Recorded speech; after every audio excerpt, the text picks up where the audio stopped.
So, thank you for joining me in this session. I'm going to present, this is a slight evolution of what I presented at the Critical Software track, the open source software summit in Dublin 2 weeks ago. For those who might have already seen it, there's a challenge, find the extra slide. I will briefly give introduction, then we will talk about a wish for better isolation in kernel, how to create multiple contexts, how to use them, and then I will try to draw some conclusion and describe what I'm going to do next. So this is an experiment I'm still running against Linux kernel self-interference.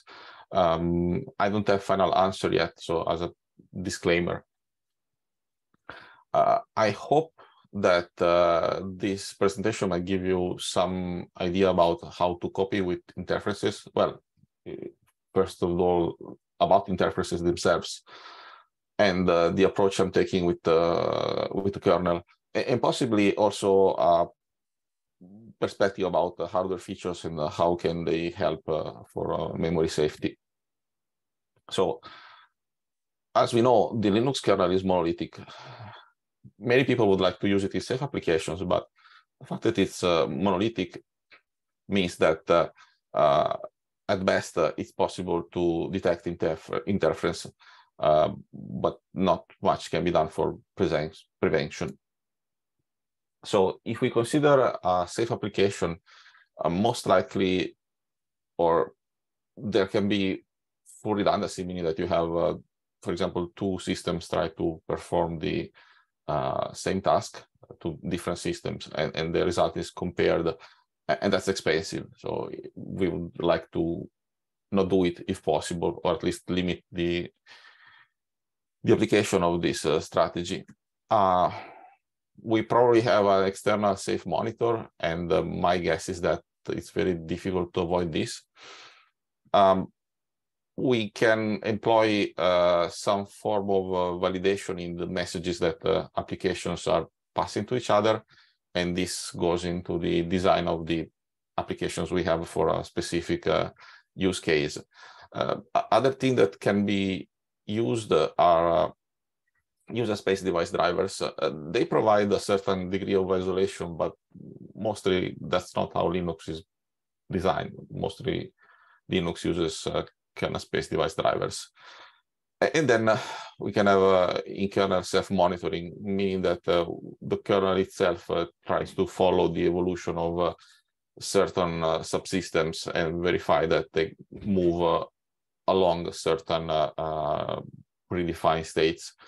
The problem there is that one has to define and build all these state machines, which then are used by the kernel for self-verification. So what I've been asking myself is, can we do better? For redundancies, we said that we would like to avoid it. So let's assume we can drop it for now. The external safe monitor, I'm assuming that it really cannot be done without.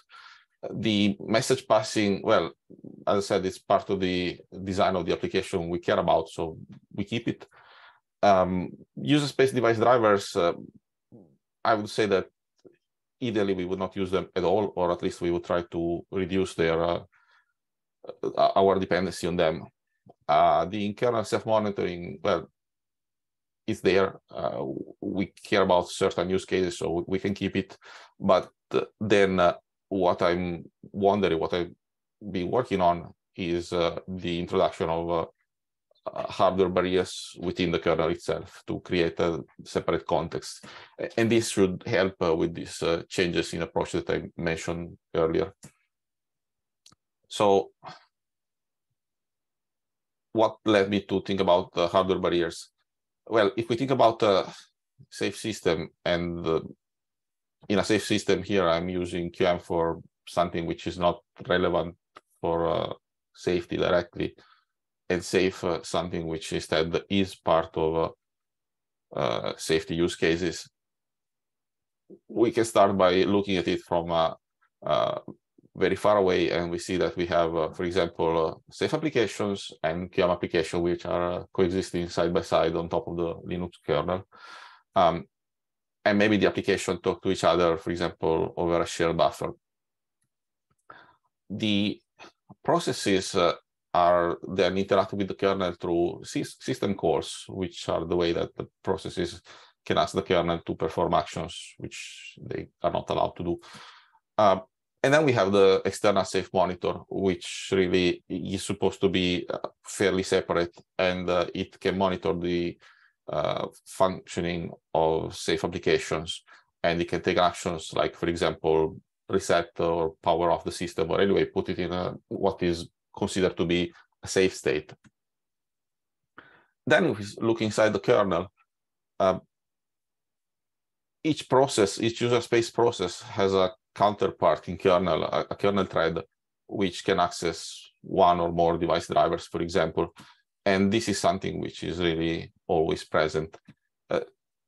Then we have what I called, for lack of a better name, core subsystems. You can think about scheduling, memory management, like everything which consists of, which provides the infrastructure and support for the actual functionality we care about.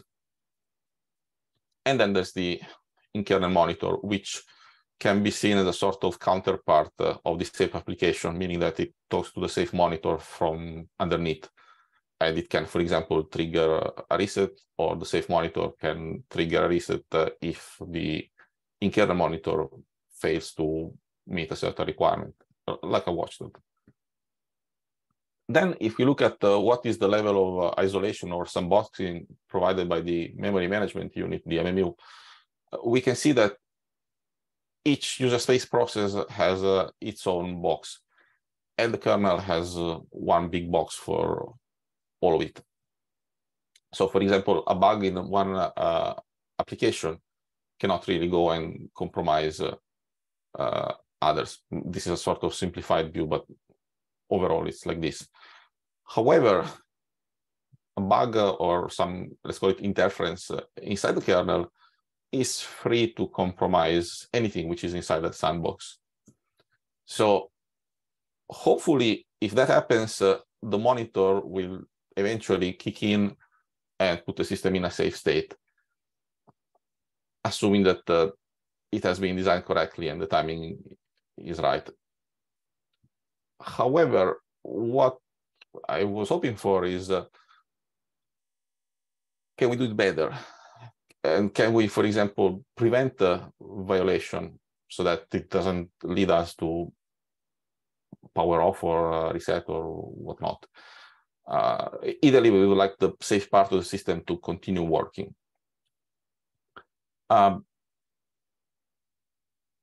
Beside this, if we think about what we do from safety perspective, it's also easier to analyze, or to have confidence in the analysis we are doing, let's say STPA. Why? Because there are less components. If we have hardware barrier that we can trust, then we can assume that whatever is on the other side of the barrier will not interfere with our analysis. So we have less parts to worry about. We have less chance of interference. So I've been thinking about a solution that could help with supporting this isolation, and I came up with two. I'm not claiming that they are the only ones, but these are the tools that I considered. The first one is to use some form of tagging. I mentioned MT or Cherry, which is more extreme. They have advantage that they have low overhead. However, especially Morello requires special tool chain and support, so it's expensive. Furthermore, the tagging is just a mechanism. You also need a logic for applying all these tags. The other option is to use existing hardware, which is basically the MMU, and to do some coloring. I will come to that later, but mostly it's about using the MMU to partition the system. Potentially it can be slower, or it will be slower, it still requires some coloring logic, meaning that you still have to figure out how to color what, but at least it doesn't have hardware dependencies, or it doesn't require anything special from the toolchain. The common part of these two approaches is that they require tagging logic or coloring logic. So to me, it seems that we can focus on that. And if we consider memory coloring, coloring is basically a way of using the hardware to enforce certain properties associated to the use of a certain memory location. For example, if I am running QM code, I cannot alter safe data because the QM code has no business with safe data.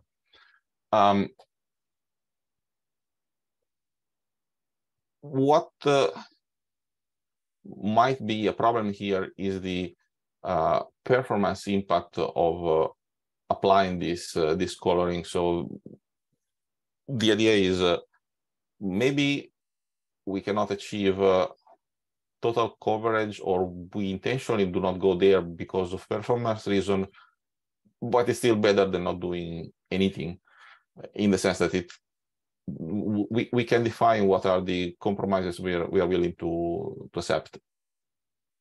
And possibly we can identify hardware features that, if they were present, would tilt the balance of the compromise toward applying a solution, because it would be accelerated by specific hardware features. So my choice went to MMU-based coloring because it was already there, and it turned the problem into a purely software problem from my perspective. I didn't need to consider any additional hardware or toolchain feature right now. MMU-based coloring is a sort of special case of tagging, because in practice, in tagging, you have much smaller granules, while in this case, the MMU is what defines the granules of the coloring, like how big or small the chunks being colored are going to be. And at that point, I was trying to define, okay, if I can do this, what would I like to achieve? What would I like to get from this partition? And this is what I came up with. So 3 contexts in the kernel, which are called safe, core, and QM. And the idea is that QM context cannot interfere with either safe or core, and so for the others. But the key point is I can put in QM anything which is not strictly relevant for the functioning of the system or for the execution of my safe applications. And this is basically the justification. But if it works for 3, nothing prevents to scale it up for more. For a demonstration, I think 3 was a good enough number. And this is more or less the graph of the transition that I would expect to have. Now, the question is this becoming a microkernel? Maybe not completely, at least. Obviously, it's not monolithic anymore, but it's not intended to convert Linux permanently into a microkernel. Nor it's supposed to be a completely standalone feature, in the sense that if you consider a real microkernel, it can work by itself. You can trust it as a self-contained component.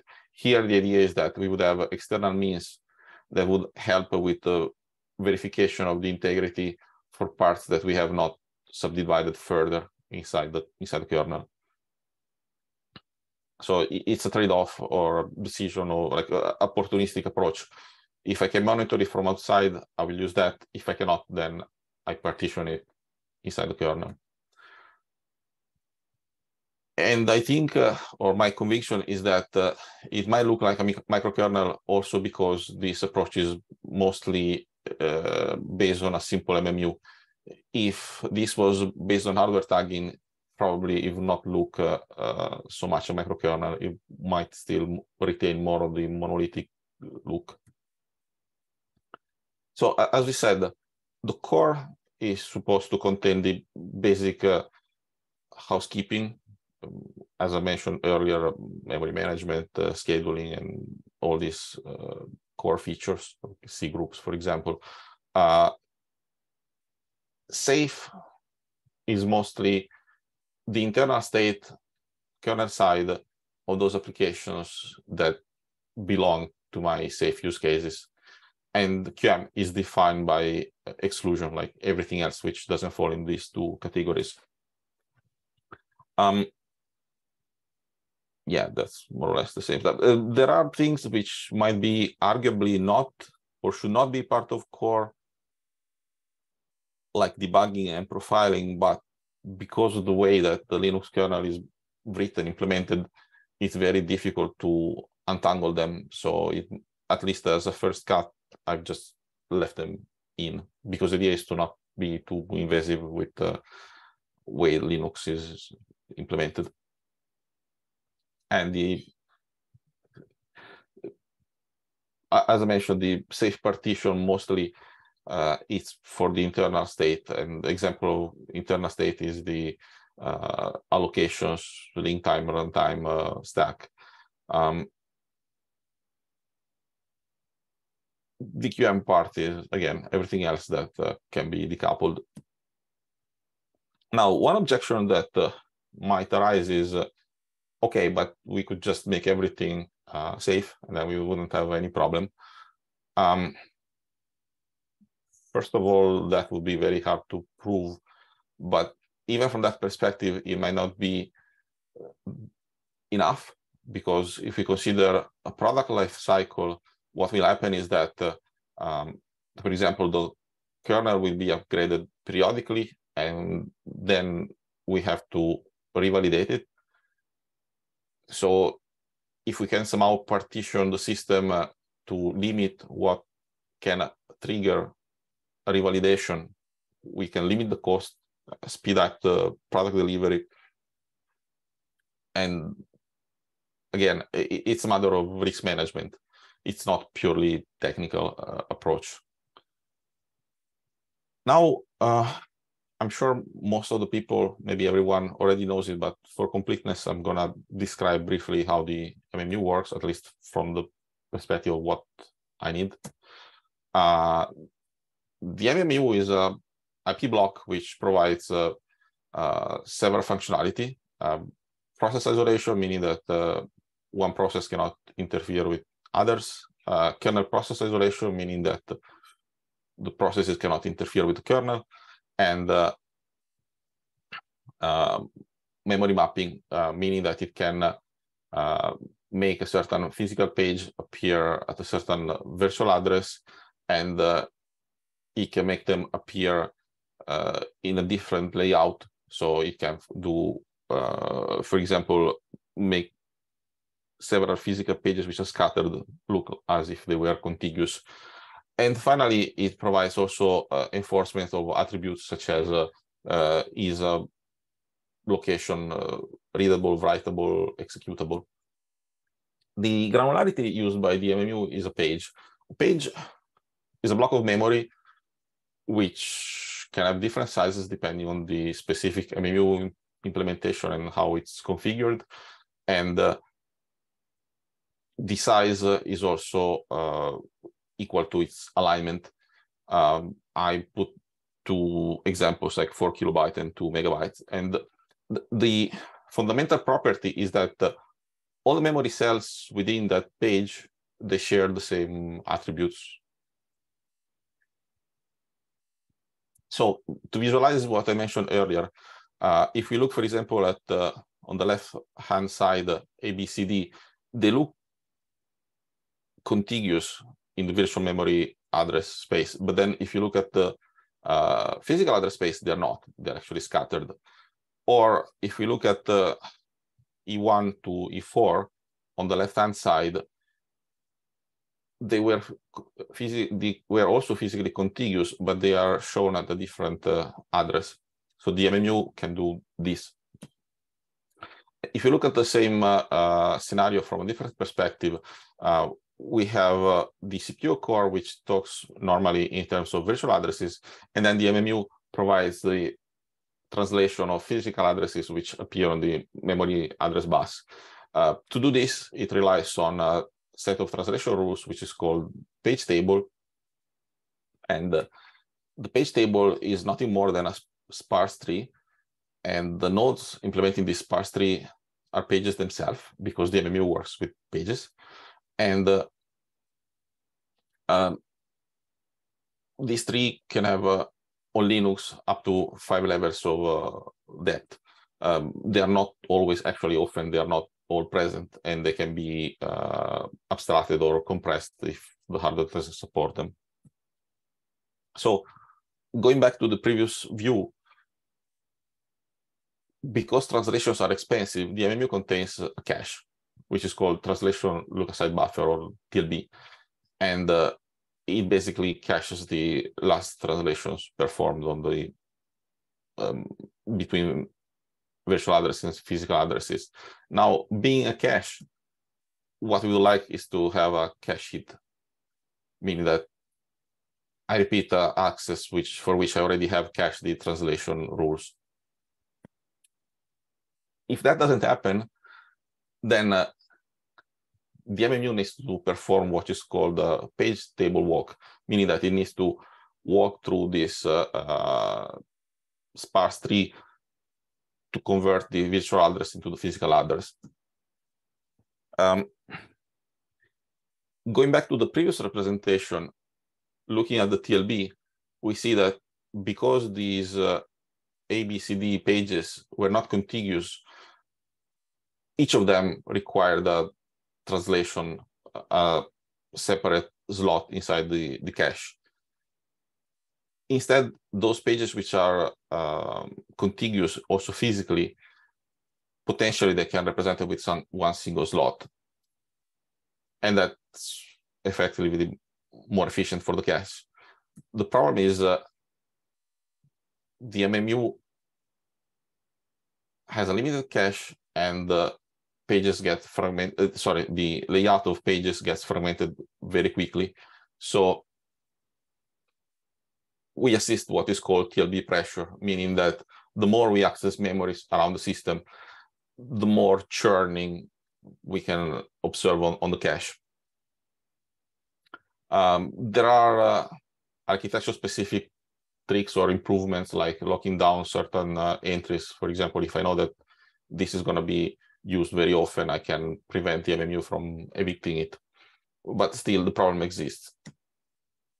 As an example of the 5 levels of page tables that I mentioned earlier, this is what it means in terms of addressable space. So if you consider a tree where the root is the PGD, that's how it's called,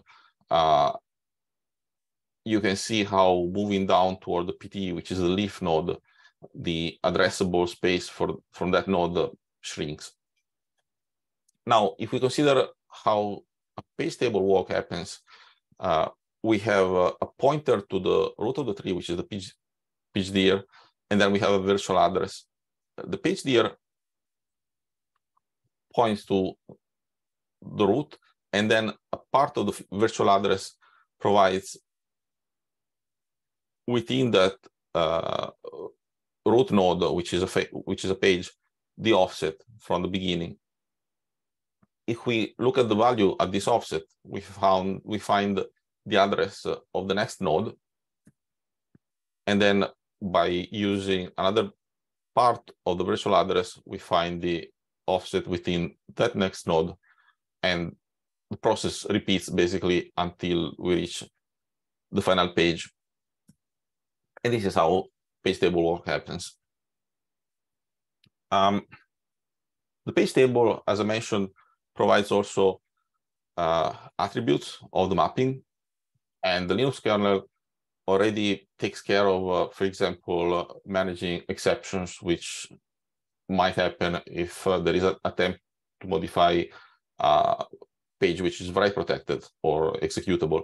However, the problem we have is that if some memory is mapped and it's not write protected, it can be accidentally damaged by interference, and we do not know, we are not aware of this damage, this interference happening. So this is what we would like to address. Now, looking at the page table from a different perspective, by the way, here in this case, just for the sake of fitting inside the slide, I have omitted the P4D, which is a fairly recent addition to the kernel.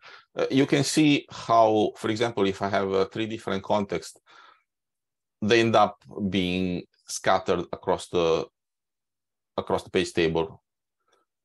While the ideal situation would be something like this, where the allocations performed are grouped within a certain address range. And for example, in this case,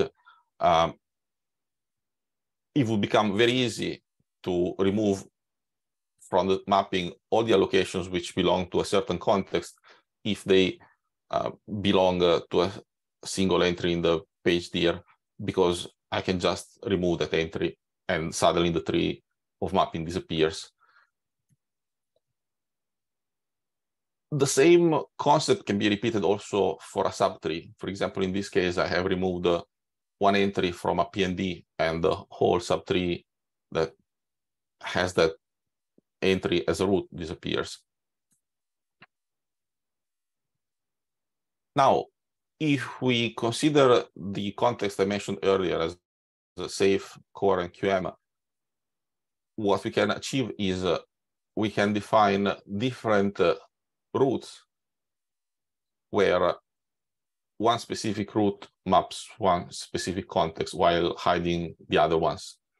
What it means is that even if I accidentally have an address which belongs to the, let's call them forbidden context, the mapping rules for accessing that page are missing. So instead of just going and accessing the page, I will get an MMU exception. And this is how, for example, it could be done for the 3 different cases. Unfortunately, in reality, the kernel already defines a certain memory layout because it has a different section that it needs to map a different addresses, or at least it maps in grouped. Here, for example, I have represented the init section, which is something which gets discarded after the init phase, the zero initialized section, the data section, the section or the address space reserved for runtime allocations, and we cannot just implement the previous picture I drew as it is. However, we can apply the same concept within those sections. For example, if we look at the most prominent types of allocation, here I've represented just 2, but I think this covers the vast majority of the cases. We can differentiate between link time and runtime allocations. So link times are those which basically are already calculated by the linker because their size is known at link time. Runtimes are those which are created on the fly, malloc, vmalloc, for example. So coming to link time allocations, here I have represented how the subsection can be created within, for example, BSS and data. So I can have within each of these 2 major sections safe, QM, and core portions, which can be seen as sub-branches of the big page table tree. In practice, how it's implemented, Linux is linked using a template for what is called linker file, which contains various sections. And here I'm just showing how I've done it. Basically, I created additional sections for portions I wanted. Creating the sections is simple. What is not so simple is to populate them. There are two methods. One is the traditional one, where one creates tags and then applies them to specific variables. And when the linker will see them, it will place them in the correct section. The other one, which I call the indirect, is instead to just let the linker place variables in the default section you would use if we were talking about context, and then have a separate list of relocation where I rename the sections within an object file based on this list. Why? Because depending on the application, the same device driver might be considered safe for QM. It really depends on what a person is doing. So it doesn't make sense to have a tag within the code. One option could have been to use Cosinel, but I think even that would have been kind of ugly because there would have been this huge patch to apply. I still do not have evidence that this is sufficient, but I'm gonna continue on this path and see if it works. Going to runtime allocations. Okay, kmalloc, I haven't addressed it yet. I am thinking that I will implement orthogonal slabs, and each context will have its own, but I haven't done it yet, so I cannot claim that it works.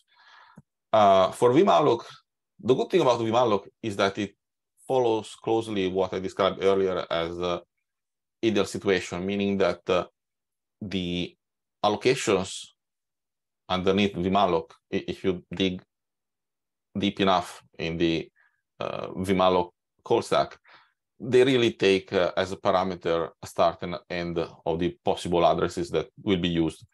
So in that sense, it's simple to just partition the whole vmalloc address space into 3 subregions like this. Since there are also these pages which are used for the page table itself, I had to put them somewhere, and so far I've put them as a part of the core context because I consider them a sort of metadata. They are not strictly related to neither QM nor safe. One would think that that's enough, but in reality, there are implementation-specific cases where 3 contexts are not enough. Because, for example, as I wrote, if you execute v-free in interrupt context, it will not perform the freeing right away, but you rather enqueue the memory which is being freed. And what will happen is that you might end up with a list where a safe allocation is queued with QM1. It's not a problem from a safety perspective because that memory has already been released, so it's only waiting to be freed. But if they belong to different contexts, it will cause an exception error. So I have introduced a full memory map, which I'm using in some cases, which is what one might think as the original memory map in a monolithic Linux kernel. And that's in fact like this. One advantage of having this full context is that it allows me to convert little by little some portion of the kernel, and the rest I just leave it as part of this full context, which means that I can always verify that the system still boots and executes without errors after I've done some change. So it makes it also easier for me to validate what I'm doing. There is still this problem of having multiple page tables, and the sad reality is that if we implement it as pure TLB flashes, meaning that when I'm changing from one context to the next one, I have to completely wipe the cache, it will lower the performance a lot. There are possible strategies which I haven't explored yet, but this is what I've come up with. mostly. One option, but they all require a MMU extension, meaning that the MMU needs to be different or enhanced. One option is to have a way of tagging pages so that the MMU will simply know that, okay, now I'm trying to access a page which has a different tag or a tag which is not compatible with the context I have, and it will cause an exception without having to flush the mapping. Another one is to be able to selectively flush part of the TLB based on address range. As you have seen, the allocations I was creating were all virtually contiguous. So instead of flashing the entire TLB, I could say, well, now I'm moving, for example, from core context to safe context, flash the mappings which I do not want to preserve across the change. And the other one is to use ACID taggings.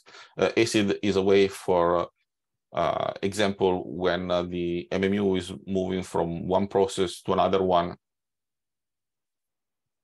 and we do not want to lose the mappings that were cached for the first process, we just change this ACID ID, and the MMU will ignore the mappings it already has until we go back to the ACID for which they were created. Okay, now that we have this context, what do we do with them? The idea is, normally this is very simplified view of what happens when Linux boots. The idea is, if I start by creating the maps, then I can spawn these contexts I need, and each of them can have its own set of init calls and can start its own shell, so that they can appear as a completely disjoined environment. And the idea is all of this will be configurable so that it can be turned off, and we can always fall back to the default behavior, because frankly, this safe application is something which might be interesting for a very small handful of use cases, but it should be implemented in a way which doesn't cause everyone else to suffer. Now, one problem is that, at least for the work I'm doing on ARM64, the scheduler needs to access the process stacks, or the thread stacks, which on the other hand would be a very good candidate for isolation. So in that case, for now, I had to come up with alternative strategies from just hiding them. And so we are talking about stack hardening. The stack, as I mentioned, is one of those items that we really would like to protect, because it contains the state of a processor when executing a certain thread. And if it gets corrupted, it might not be so easy to figure out that the corruption has happened. So first step is to switch to vmap stack. There are not only pros, but I think the big advantage is that it provides better isolation in between stacks, because what it really does is it leaves a gap of non-mapped addresses between one stack and the next. Stacks are basically allocated from a pool.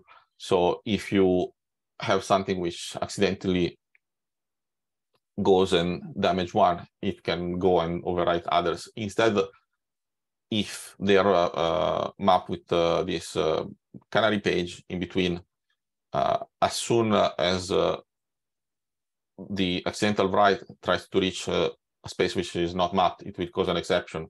One stack will still be damaged, but the other ones will not.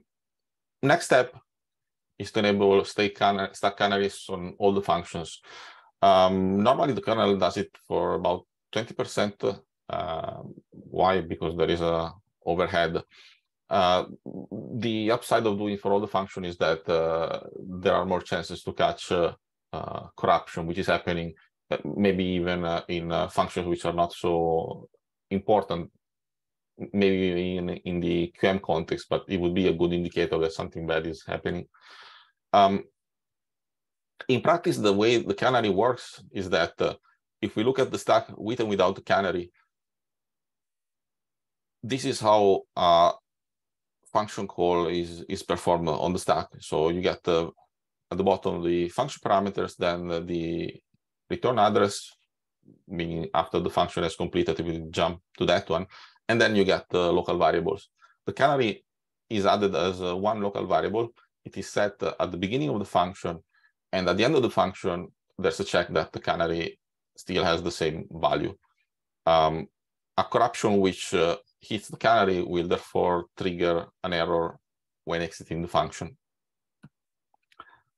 Of course, if one is unlucky and the canary is not involved in the damage, it might still not be noticed, but it's a matter of chances.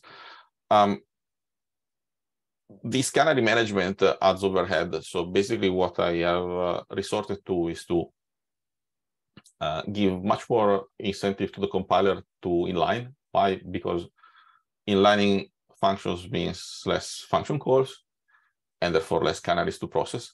And in particular, I'm using an LLVM, not GCC, and the LLVM has this feature which is called LTO, link time optimization, where it basically, after doing a linking, it looks again at the function calls and it tries to identify patterns which could be furtherly grouped and optimized. Then there are also hardware-specific hardening options, but again, they're not for everyone because one needs to have a hardware which implements this functionality. One is pointer authentication. In practice, there is a sort of checksum which is added in the upper part of a pointer, and if it gets corrupted, chances are there this checksum will not match anymore. So in practice, it's a sort of hardware-backed canary. If we remember the previous stack layout, this is what it means, that the return address will be somehow hardened. Does this mean that being the stacks mapped in virtually contiguous memory, I want to expose everything? No, in practice, what I'm doing is I am executing additional partitioning of the context so that the stacks have a separate subsection, more or less like this. So, for example, here in this case, I can expose to the core context just the stacks of safe and QM context. I don't have to expose the entire set of allocations. Finally, conclusion. In a sense, I'm surprised that I haven't found any showstopper yet. There were many